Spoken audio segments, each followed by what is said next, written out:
continental drift. This is the idea that the Earth's continents are not fixed in position and that they do in fact move on the Earth's surface. So again, this is continental drift, and this is kind of the first part in what became our understanding of the theory of plate tectonics. So this is kind of the earliest idea that the continents move on the Earth's surface.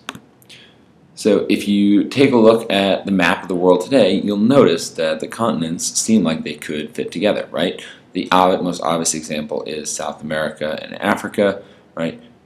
The edges of North America and Europe seem like they could fit nicely together. Australia seems like it could fit in nicely over here, right? And so people looking at maps noticed this, and we're like, man, this looks like it fits really nicely together. But nobody could kind of explain how or why this happened, and nobody had any real evidence for it until 1915. So this is about 100 years ago.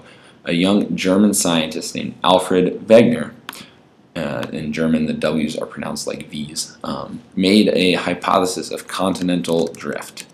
And his hypothesis said that all of the continents were once joined together in a single landmass and have since drifted apart, which was a pretty crazy idea, right? These are huge, huge things of land, and to say that they were together and have moved apart is ludicrous. But he had lots of evidence to back up his theory, and that's what we're going to look at right now.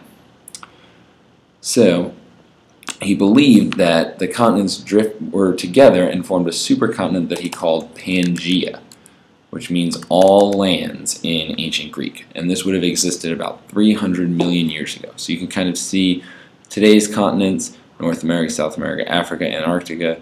India was actually separate from Asia, and then Australia, and then Eurasia, the single landmass over here, right? And then some of these other pieces would have eroded away over those 300 million years. And so what evidence did Wegener have for this? He had three specific types of evidence to support his hypothesis. The first was land features on the continents. Next up was fossils that he found on different continents. And the last one was evidence from climate. First up, evidence from land features. And it turns out when you piece together maps of North America and Europe, mountain ranges line up neatly. And there were other mountain ranges that lined up on different continents as well. So the first one was land features. And this suggested that these two mountain ranges had formed at the same time, right? That the Appalachian Mountains of North America, the mountains in Scotland, and then the Caledonian Mountains in Scandinavia, they were all the same type of rock, and they looked like if the continents were together, they would have been one single mountain chain, right? So that was our first piece of evidence. All these mountains would have been together in the past. Our next evidence is from fossils, right? And so, right, a fossil is any trace of an ancient organism preserved in rock. So a lot of times we think of it as being bones, but we can have plant fossils too. You can have leaves that make an imprint in the mud, and that mud can solidify into rock, and you have a leaf fossil. And Wegener found a plant called Glossopteris, a fern-like plant, in Africa, South America, Australia, India, and Antarctica. Now these are all very separate continents, so how could this plant have been in all of those places at once, right? Well, if, and we're going to go back to that other map, South America, Africa, India, Antarctica, Australia, if these all were together in the same latitude, that would make a lot of sense, right?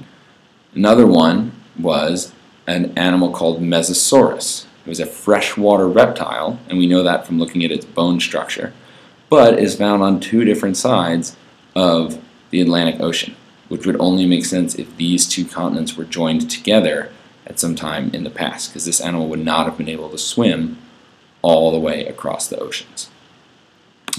And our last bit of evidence was evidence from climate, right? And so this kind of combines fossil evidence with climate evidence.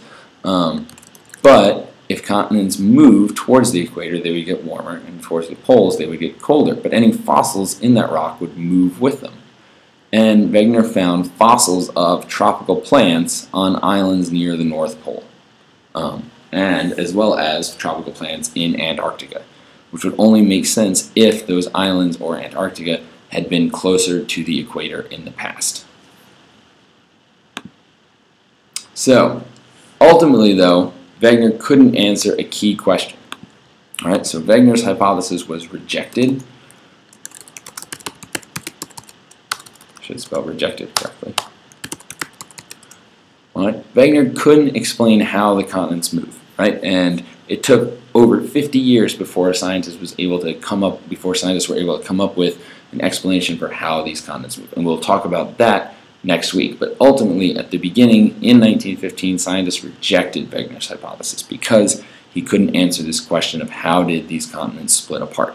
So even though he had all the evidence that they were joined together, since he couldn't explain how they moved, people weren't willing to listen and pay attention. But his work set in motion the later research that ended up answering this question and explaining the movement of all the continents. So make sure you have 3 questions at the bottom. I will see you guys next week, and have a great weekend.